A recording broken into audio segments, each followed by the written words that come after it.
Estamos com o Bom Dia Rio Branco ao vivo na sua TV Rio Branco, no canal 8 do SBT. Agora são 7 horas e 3 minutos no ar. E depois do bloco de notícias aí com o Tião Silva, agora é hora da entrevista.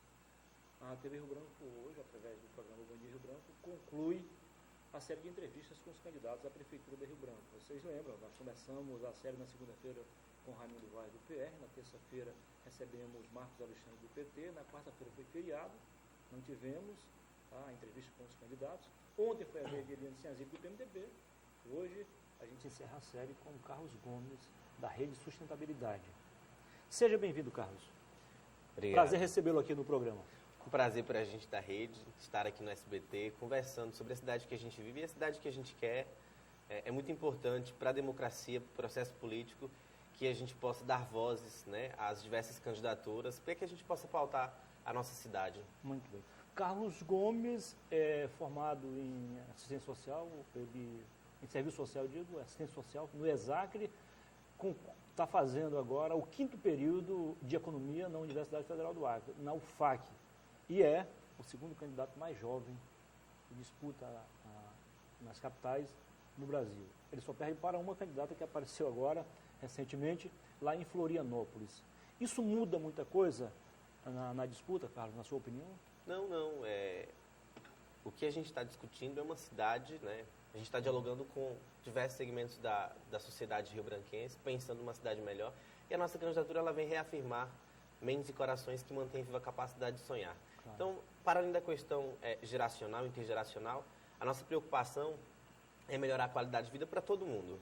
Para os jovens, para as pessoas com mais idade, para os adultos, sem distinção. Acho que a nossa candidatura ela vem para unir a cidade, para dialogar sobre uma cidade melhor, independentemente do recorte etário que a gente possa ter na cidade. Vou fugir um pouco do padrão, vou te fazer uma pergunta que eu não fiz para os outros candidatos, mas é porque você é o único que segue a carreira solo. A Rede está só nessa disputa. Foi uma opção, vocês não encontraram nenhum partido que, na opinião de vocês, se encaixasse com o perfil da Rede? A questão não é o perfil, a questão é como os partidos eles pautam uma aliança política. A cultura brasileira, infelizmente, de alianças, ela tem se dado em torno de projetos de poder. Então, quanto tempo de TV eu te levo e quanto que isso me traz de retorno? Não é em torno de ideias, em torno de um programa para uma cidade melhor. Então, a gente tentou dialogar com outras forças políticas, respeitamos como cada força política decidiu caminhar, mas a gente entende que uma construção de uma aliança, ela se dá em torno de um projeto de ideias.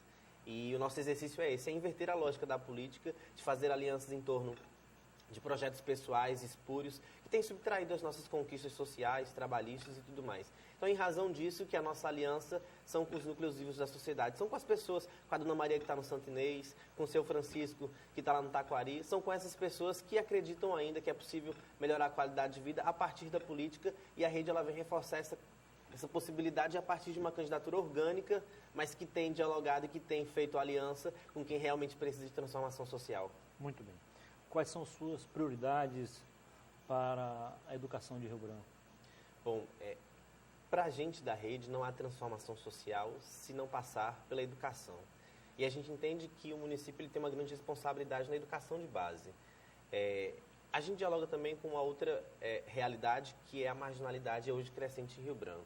Então, para eu te responder uma das prioridades na educação, eu preciso falar também da marginalidade, por quê? Ou a gente faz a disputa pelo viés da educação, da inclusão social, ou a gente faz a disputa pela estrutura do Estado a partir da marginalização e da criminalização dessa juventude. Com a onda crescente em Rio Branco, a gente aposta na educação em tempo integral, para a gente resgatar essa juventude e disputar essa juventude do submundo do crime. Então, a educação em tempo integral é uma prioridade da Rede. Aí você pode me perguntar, mas de que forma você faz isso? Hoje a gente vive uma crise política econômica. Eu ia perguntar de onde virá o recurso. Verba, né? Porque o orçamento já está apertadíssimo. O orçamento limitado. é apertado, mas dá para fazer muita coisa. Se a gente tiver uma cidade eficiente, a gente consegue aplicar de forma responsável, trazendo bons resultados para a cidade de Rio Branco. Por exemplo, propomos criar receita. Como é que se cria receita num país que está em crise, numa cidade que tem o pior PIB entre as capitais da região norte, em que a gente sobrevive de repasses do governo federal, como o FPM? A gente tem que cortar gastos. Então, a gente está propondo cortar cerca de 70% dos cargos comissionados da administração pública municipal. Isso geraria, durante os 4 anos, aproximadamente 70 milhões de reais. Não inviabilizaria a administração? Não inviabilizaria, eu vou te falar por quê.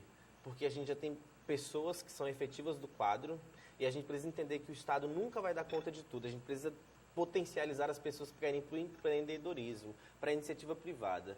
É importante que o Estado possibilite os mínimos sociais de serviços com qualidade, mas sem ter essa máquina inchada que não tem produtividade. Pergunto para você de casa, qual é o retorno social que mais de 600 cargos comissionados na Prefeitura de Rio Branco têm para a sua vida? E aí eu não estou anulando que pessoas que estão na administração pública com cargos comissionados tenham produtividade. Não, muita gente tem produtividade, um trabalho bacana, uma produção acadêmica que realmente traz retorno social para a nossa população. Mas há muita gente que é apadrinhado, lamentavelmente, de políticos, de empresários, de latifundiários, de empreiteiras. Então, a gente precisa inverter essa lógica, criar receita para o município e aplicar onde realmente vai promover transformação social a médio e longo prazo. Então, a educação de tempo integral, ela é viável na cidade de Rio Branco. A gente cria receita cortando gastos. A gente corta gastos naquilo que a gente acha que não tem retorno. Aquilo que não é suprido cortando os cargos comissionados, a gente precisa transformar em concurso público para servidores efetivos de carreira. Então, acho que a gente inverte a lógica, prioriza a educação de tempo integral, que é importante, e a gente já tem várias experiências de que isso está dando certo, não só no Brasil, mas no mundo afora. Então, a gente entende que isso é uma prioridade para a nossa gestão. Transformação social, ela se dá pela educação de base de qualidade. Educação de qualidade, ela precisa ter investimento. E a gente, cortando cargos comissionados, a gente cria receita para investir. Mas não somente isso, é importante também a gente entender que essa lógica do Estado autossuficiente, 100%, ela não existe, ela não dá certo. A gente precisa trazer a iniciativa privada, as parcerias públicos-privadas, para a gente promover as transformações que são necessárias, trazendo a sociedade civil organizada, né, os empreendedores, para a gente junto promover uma educação inclusiva de qualidade e tempo integral. Quais as mudanças que você pretende fazer na questão da saúde do município? A saúde é um dos maiores gargalos da administração municipal. A gente tem um serviço que é deficitário, né? Infelizmente, ainda temos muitas filas, as pessoas acordam lamentavelmente de madrugada. Aí você imagina, quem está doente, a dona Maria, né, lá do Sobral, doente, precisa acordar de madrugada para ir numa unidade básica de saúde, num posto de saúde, para pegar uma ficha para ser possivelmente atendida, e quando é atendida, ainda vai precisar de um encaminhamento para um outro atendimento. Ou seja, quem está doente não espera, precisa de resolutividade, precisa de eficiência no serviço que é oferecido. A gente está propondo ampliar para contraturnos, né, porque a gente já tem vários espaços. O problema também é a qualidade do serviço que é oferecido. Eu te dou um exemplo. Você vai numa unidade básica de saúde, algumas vezes o médico chega na hora que bem entende, atende quantas pessoas acha que no seu emocional permite, e a gente não tem uma fiscalização por parte do poder público. A gente precisa fiscalizar o poder público porque é um serviço. A administração pública presta um serviço para a sociedade. Se a gente não tem um serviço eficiente, a gente não vai ter uma saúde humanizada de qualidade. E aí tem uma outra discussão da humanização da saúde. As últimas gestões, lamentavelmente, têm usado da humanização da saúde pública. Mas a humanização que tem colocado é só retórica, é só peça de marketing, infelizmente. A gente está propondo uma outra postura na administração pública, com valorização de servidores de carreira, porque é importante também. O serviço ele passa não só pela unidade básica de saúde estruturada, com os insumos que são necessários, mas com um profissional que é valorizado dentro daquilo que faz. E é importante que a gente tenha valorização do servidor, mas a gente também possa ampliar aí o horário de funcionamento. A gente tem vários espaços que são ociosos, que têm estrutura, mas que não contam com profissionais. E aí eu faço uma outra relação. Quando a gente está propondo cortar 70% dos cargos comissionados, é para criar receita para a gente priorizar saúde e educação. São os dois grandes gargalos do município. Um, porque a gente entende que a inclusão social e a transformação se dá através dele, e outro, porque quem necessita do serviço de saúde precisa de uma resposta eficiente e objetiva e direta do poder público. Quem está doente não espere, a gente sabe disso, e não é possível que a gente ainda, na era da informação, precise fazer com que as pessoas acordem de madrugada para ir numa unidade básica de saúde, para pegar uma fila para ser atendida não sei quanto tempo. Na era da informatização, a gente pode ter um canal de internet no site da Prefeitura de Rio Branco, inclusive é uma das nossas proposições, que é informatizar esse serviço, que a gente possa também ter consultas online a partir de aplicativos. A gente pode dialogar isso que a gente tem de acúmulo do avanço tecnológico com um serviço público eficiente. A gente não precisa sobrecarregar as pessoas para irem somente lá, mas de forma muito básica e objetiva. Numa crise que a gente vive, criar não é viável. Não é viável porque eu estudei o orçamento da cidade. Rio Branco tem para esse ano aproximadamente 70 milhões de reais. E aí você precisa trabalhar saúde, educação, mobilidade urbana, infraestrutura, saneamento básico, aquilo que é de competência Então você do diminui município. zero, 700 milhões.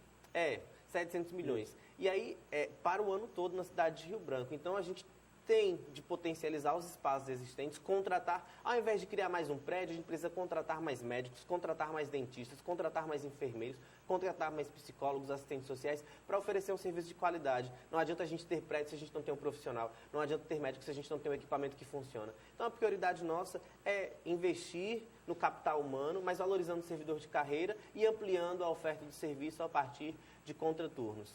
O que é prioridade para a agricultura dentro do projeto de sustentabilidade? O que vocês pretendem fazer para melhorar a vida do homem do campo, aumentar a produtividade lá e oferecer a quem mora aqui na zona urbana produtos de melhores qualidades e com preços mais acessíveis? Sua pergunta ela é muito interessante porque a gente vive na Amazônia, teoricamente era para ser uma potência de produção, e aí eu preciso fazer uma alusão porque é inevitável a gente falar de agricultura, de meio ambiente, que estão totalmente relacionados, sem fazer referência a um passado muito recente, né? A cheia do Rio Acre, do Rio Madeira, nos levou a uma crise de desabastecimento de alimentos, né? E a nossa agricultura, mais uma vez, foi fadada ao fracasso em razão da incapacidade mesmo das últimas gestões.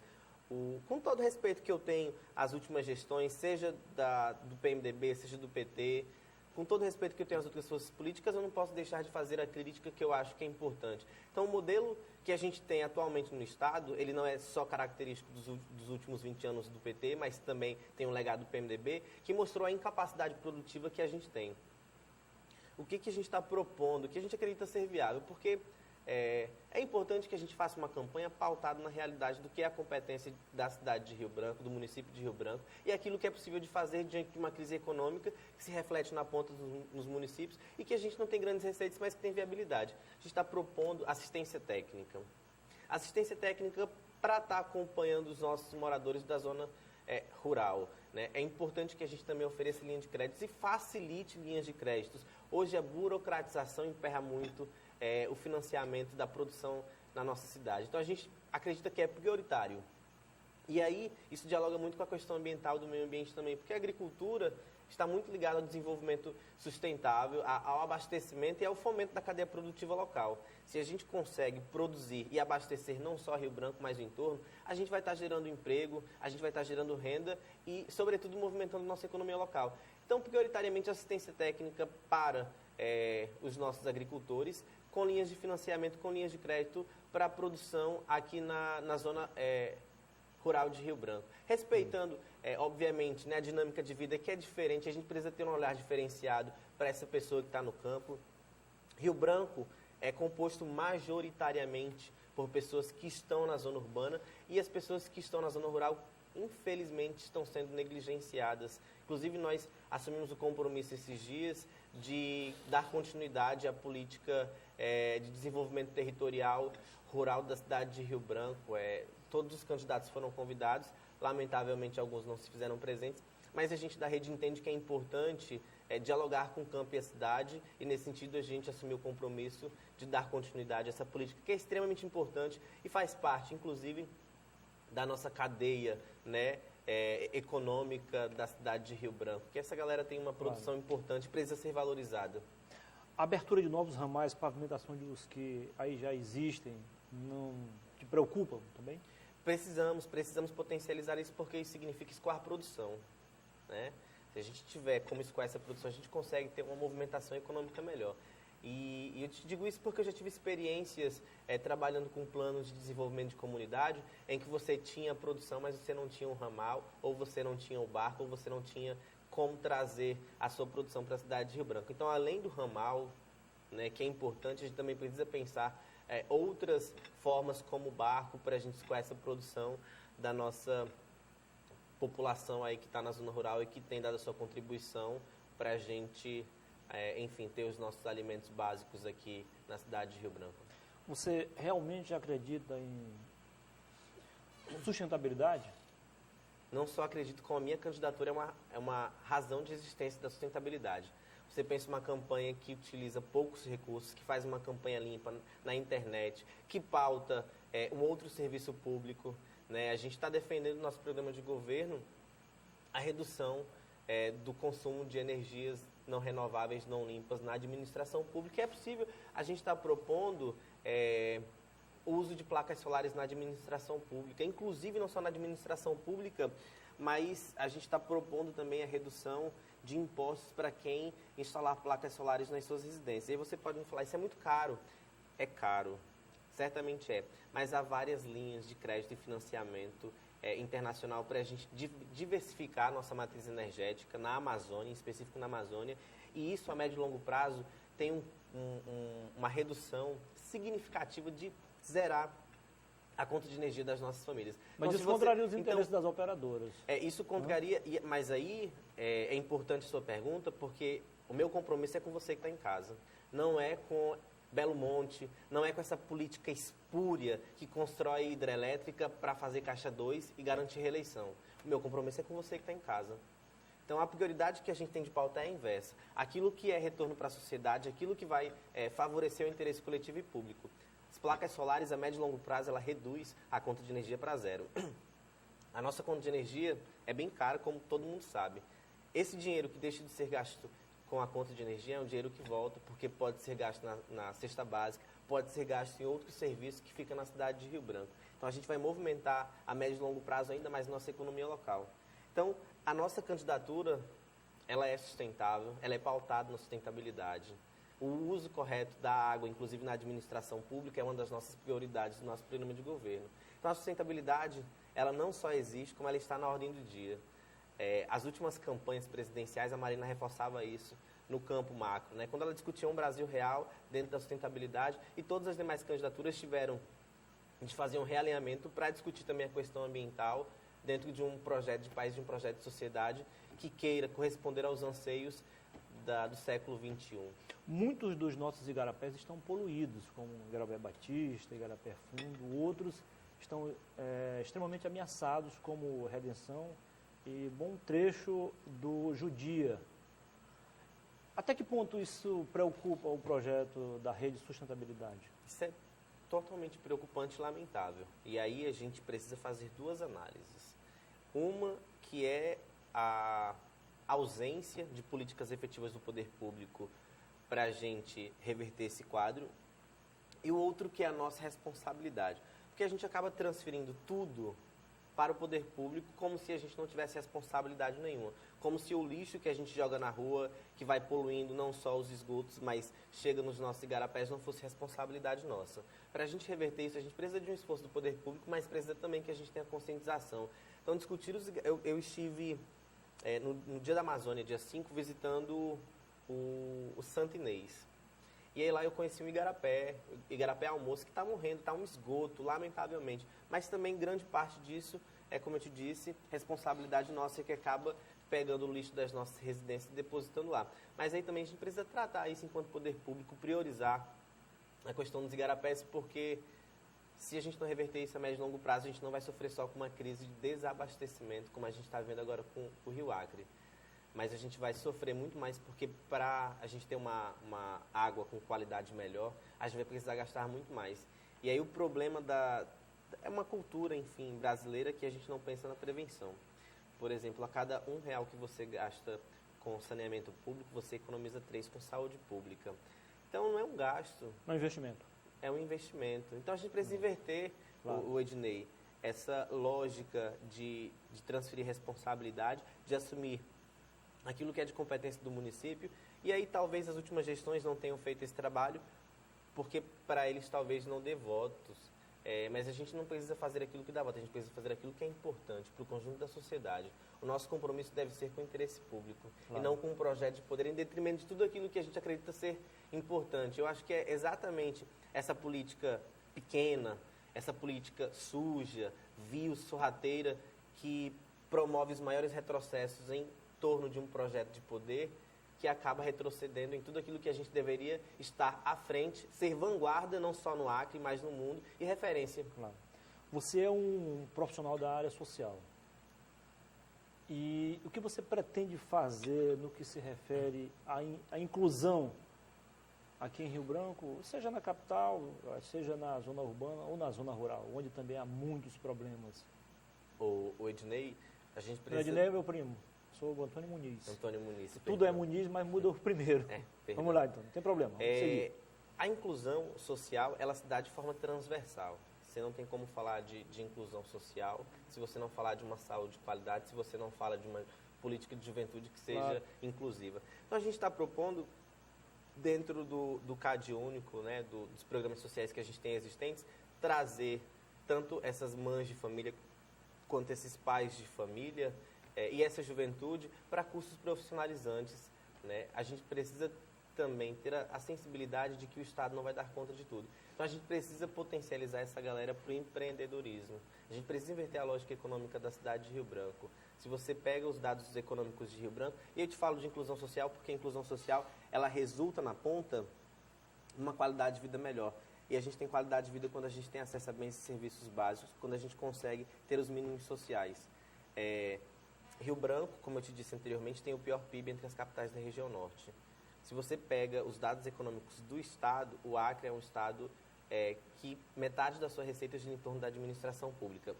Seja servidores efetivos, de carreira, né? Seja cargos terceirizados e comissionados. Uma outra parte você tem a informalidade, um pouco depois você tem a agricultura e um pouco depois a industrialização. A gente precisa inverter essa lógica, trazer essas pessoas que estão marginalizadas socialmente, que continuam marginalizadas, ainda que a gente diga que é um governo dos trabalhadores, ainda que a gente diga que é um governo que promoveu a inclusão social. Uma coisa é política de transferência de renda. Uma coisa é a gente repassar dinheiro do governo federal para o Bolsa Família, por exemplo. Outra coisa é transformação social com emancipação política e humana. Isso a gente não está tendo. Essas políticas, elas são pontuais e são importantes. E eu entendo que são importantes. Mas a gente precisa avançar. E a inclusão social, ela se dá com profissionalização, com resgate dessa população para a gente empreender, por exemplo. Então, eu acho que prioritariamente, Muniz, a gente precisa trazer pelo viés da inclusão para ofertar alguma coisa. E que a gente possa ofertar a profissionalização para essas pessoas ascenderem ao mercado de trabalho. O que você pensa em relação ao jovem, ao idoso, as pessoas menos favorecidas, de um modo geral? Felizmente, a nossa candidatura sustentável, ela tem um olhar diferenciado para essas parcelas da população, inclusive mulheres, né? A gente construiu um programa de governo que dialoga as juventudes, porque a juventude do campo é uma, a juventude da cidade é outra, a juventude da periferia é uma, a juventude da parte urbana é outra, a juventude que reside no IP tem uma realidade, a juventude que reside lá no Belo Jardim tem outra realidade. Então, pensando nisso, a gente colocou no nosso programa de governo a inclusão dessas parcelas da juventude com trocas de experiências, de realidades, com o programa Juventude Viva. A gente tem um alto índice de violência, inclusive dados recentes reforçam isso da nossa juventude, né? Inclusive o armamento entre as capitais do país para a juventude, Rio Branco é uma das que mais tem jovens armados. Então a gente precisa inverter essa lógica, trazendo essa juventude para a educação, para cursos profissionalizantes. A população idosa, a gente entende que é importantíssimo a gente dar continuidade e consolidar a política nacional do idoso. Questões básicas e pontuais, Muniz, que são importantes. Você tem aquelas academias populares. Você não tem um instrutor ali para orientar um idoso ou uma idosa qual é o uso correto desse equipamento. Aquilo que é para trazer qualidade de vida pode prejudicar ainda mais se não for utilizado de forma correta. Verdade. Então, são questões pontuais que a gente precisa tentar, que isso pode promover qualidade de vida para essa população, né? Então, a gente tem a implementação e a consolidação da política nacional da pessoa idosa. A gente está propondo monitores para a população idosa, para essas academias. O Senadinho itinerante, que a gente considera que é importante. E eu acho que tem uma outra postura que a disputa política raivosa, sectária, não consegue ter, que é reconhecer aquilo que deu certo, sabe? O Senadinho é uma expressão tão linda da vivência idosa, claro, da socialização, da inclusão, né, da qualidade de vida. É um espaço, um momento importante que deve acontecer não só no centro de Rio Branco. A gente precisa levar para a população idosa que não tem acesso ao centro de Rio Branco, mas que gostaria de vivenciar isso. Então, a gente entende que isso é importante, ter um senadinho itinerante. Então, tem algumas ações do poder público municipal que a gente precisa potencializar. Tem muita coisa que deu certo. A gente teve pesquisa agora do IDEB, que já mostra um quadro preocupante para o Estado do Acre, mas a gente fez um estudo da educação ao longo dos últimos 20 anos e o IDEB melhorou no Estado do Acre, na cidade de Rio Branco. A gente precisa reconhecer isso. Hoje é o primeiro da região norte. Hoje é o primeiro. Mas de que forma você que está em casa consegue ver essa educação que melhorou com seu filho no mercado de trabalho, com seu filho na universidade pública, cursando medicina, cursando direito? Então, a gente precisa também entender de que forma que esse IDEB melhorou, que essa educação melhorou, mas de que forma isso se materializa na prática real, com inclusão social, com acesso à universidade pública de qualidade. A gente está propondo a médio e longo prazo uma transformação. Não é imediatista, não é pontual, mas é algo que é viável e real. E você havia me perguntado de população idosa, de jovens. Isso. Em resumo, prioritariamente a gente precisa consolidar essas políticas para a gente também oferecer qualidade de vida para essa população. Nosso tempo está acabando, eu vou fazer duas perguntas em uma. Eu queria, não sei o que você vai perguntar, mas eu acho que um tema que é extremamente importante, que a gente se preocupou muito no nosso programa de governo, é mobilidade urbana e transporte público. É exatamente isso que eu ia fazer. Ótimo. Então, eu não sei quanto tempo a gente tem ainda, mas... Temos ainda 2 minutos. 2 minutos, perfeito. Acho que a gente consegue... Mobilidade urbana é a questão dos servidores. Como você pretende tratar isso? Ok. Mobilidade urbana não é só o transporte público, né? A gente tem Transporte ciclovias... público é um dos componentes. Mas é um dos maiores gargalos, Claro. Porque a população de Rio Branco, majoritariamente, é usuário do transporte público. Eu estou propondo a revisão do ISS que a Canida outorga, dos impostos que foram concedidos aos empresários do transporte público. O atual prefeito candidato à reeleição, ele mandou um projeto de lei em março do ano passado para a Câmara de Vereadores, propondo o congelamento da tarifa de R$ 2,90 até dezembro de 2016. E, para isso, a condicionalidade era da isenção de R$ 8 milhões. Em dezembro do ano passado, ele mandou um novo projeto de lei. É importante também você que está em casa acompanhar os vereadores, porque grande parte desses vereadores que estão aí tentando a reeleição votaram contra você. Votaram pelo aumento da passagem do ônibus para R$ 3,00 e votaram para que o empresário tivesse a isenção de aproximadamente R$ 8 milhões, mas não votaram nada para que você tenha a isenção dos impostos que você paga todos os meses. Então, só para a gente também deixar isso alinhado, porque eu acho que a população deve acompanhar de forma criteriosa, até para a gente votar de forma consciente e não reeleger pessoas que não têm compromisso com você que está em casa. A gente está propondo a revisão desse imposto de R$ 8 milhões, porque no momento de crise a gente precisa ter receita. Não somos contrários à isenção, mas a isenção ela deve vir com uma contrapartida social por parte das empresas. A gente hoje, lamentavelmente... Mas não houve aí? Não houve. Vou te falar por quê. Os cobradores estão sendo demitidos. Contrapartida social seria manter os postos de trabalho. No momento de crise, de precarização do trabalho, você conceder uma isenção de 8 milhões e ser anuente com a demissão de cobradores, na nossa opinião, não é compatível. Se é para isentar, vamos isentar quem tem uma contrapartida social. Não que sejamos contrários à isenção, mas ela deve vir com uma contrapartida social. E aí o prefeito, ele propôs uma coisa, em dezembro do ano passado fez outra. Lamentavelmente, a gente foi contrário, a gente continua contrário a esse tipo de política e de postura, por isso que a gente está propondo a revisão. E aí tem uma outra questão que é, o último contrato, ele foi feito ainda em na década de 90, não lembro o ano. O contrato acabou, o prefeito poderia ter aberto um edital para que outras empresas oferecessem o serviço, mas não fez, renovou o contrato sem abrir um processo para que outras empresas pudessem oferecer um serviço a custo mais baixo.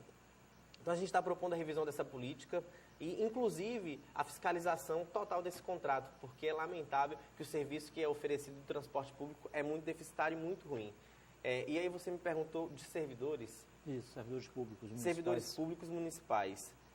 Há, sem sombra de dúvidas, um déficit, eu diria, de capital humano, né? Uma das nossas propostas, além de cortar os cargos comissionados, é ter concursos públicos para a gente preencher essas lacunas que ficaram com os cortes de cargos comissionados. Mas uma reforma trabalhista que a gente vai dialogar direitos e aumentos dos PCCRs dos profissionais, isso a gente precisa saber qual é a real situação da nossa administração pública municipal. Há muitas coisas que são reveladas, mas há muitas coisas que a gente não tem conhecimento. E aí eu não tenho problema nenhum em falar que a gente precisa conhecer no mérito aquilo que a gente está falando. Então, a administração pública, ela ainda é uma caixinha preta para a gente não tem o total domínio para a gente saber onde que a gente pode cortar e onde que a gente pode aumentar. Então, lamentavelmente, é uma realidade, mas na nossa administração a gente vai reverter isso. E só para finalizar, dia 2 de outubro, vote 18 para vereador e vote 18 para prefeito, para a gente promover as mudanças que a gente precisa. E só mais um, para finalizar... Você tem 30 segundos, eu quero, igual aos eu pensei outros. que você estava finalizando já, Muniz. Obrigado.